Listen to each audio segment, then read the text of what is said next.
up in the 1950s like I did, probably one of your favorite toys was the cap gun, and they've been making them long before the 1950s. So I dumped out a box that I had over yonder here recently, poured them out on the counter so Christelle and I could show you some of the things we found. And I'm going to start out with one that's actually probably from 1910, 1920, called the National. Loaded just like that. If you recall, caps came in rolls on paper with little gunpowder dots that you could fire away and scare the bejesus out of your cat or dog, and sometimes your mother, as I recall. But this is an early cap pistol, and it's probably easily 1910, 1920.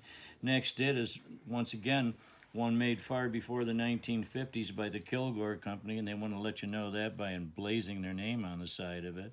Once again, that loaded like they do in a little gate here that never operates when I try to do that, so we won't open that one. But that being said, that's a nice cap gun. This one, now this is post-World War II because it depicts one of the most popular collectible firearms today, the coveted German Luger, or the model P08. This was made by the Kilgore company as well, and you know, that was a popular little toy if you wanted to be the German when you were playing with your buddies. This one's strictly from the 1950s, and this was in the form of a small automatic pistol. You can see here, and Hubley even engraved this a little bit, and you'll see on the side it says Dick. Actually, it says Dick on both sides of the slide, and what that means is that the slang term for detective back then was Dick.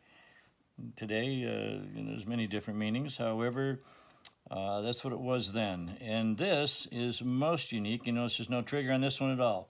Rat-a-tat-tat-tat, it says on it. Got a little gate here to load the caps in. Same thing, there's even partial paper still left from the last roll of caps that ever fired. Also Kilgore, and you turn this around, so no trigger. This is how you fired this one. You stuck a crank in there, almost like a key end of it. Be cranking that away like crazy and fire off the whole roll of caps in a matter of seconds. And unfortunately, you can see that one half of the barrel was broken off of this one, which would affect its value greatly. Had the barrel not been broken, I would value that cap gun at hundreds of dollars.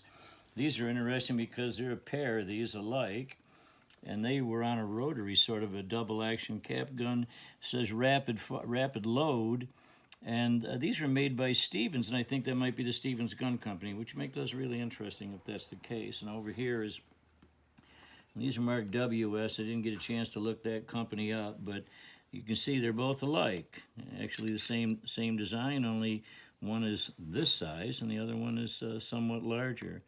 Nice vintage cap guns. These are probably from the 40s, 1950s. These are definitely from the 1950s here. It might even be 1960, and this one's marked Trooper, indicating maybe they wanted that to be a, a state trooper's gun, cap gun. I think that one probably fired in double action only. And this colorful little one here with real nice finish on it as well, a nice detail in the little red plastic grips. Just says Seaboy, and didn't have enough room to spell out cow, I imagine, so they called that one Seaboy. Now this one here is a little miniature version, which is redundant, of the coveted Remington Derringer, the gambler's pistol, the ultimate hideout pistol. And this is a copy of the real deal. And here is the real deal right here. We just happen to have a few of these around. And that's a Remington Derringer from around 1900. So that's a nice little cap gun copy of a Remington Derringer.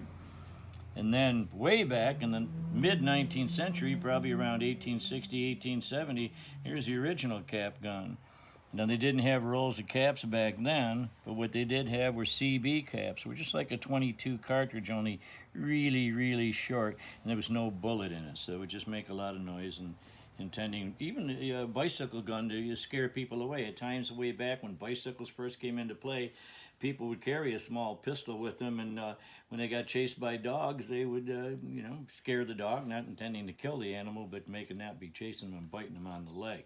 Here's my favorite cap gun that we have out here, and this toy here, which you can see on the side if we get in on it, this is made by the Gray Iron Casting Company in Mount Joy, Pennsylvania, state that I was born in. And you look here, and it says anti-aircraft rapid-fire machine gun. And the way this operated was like this. This is the ultimate cap gun in my world. and loading once again traditionally with the roll of caps that would feed up through here. And then when it was time to have at it, can you imagine that? Putting a roll of caps in there and going like this as fast as you could, shoot that up. I'm real glad to have this. This is a very rare cap gun, and some of the others are very rare as well. But you know, it's a great category of nostalgia. It's nostalgia to me. And if you grew up during that time period somewhat later, it's a great thing to look for if you collect cap pistols.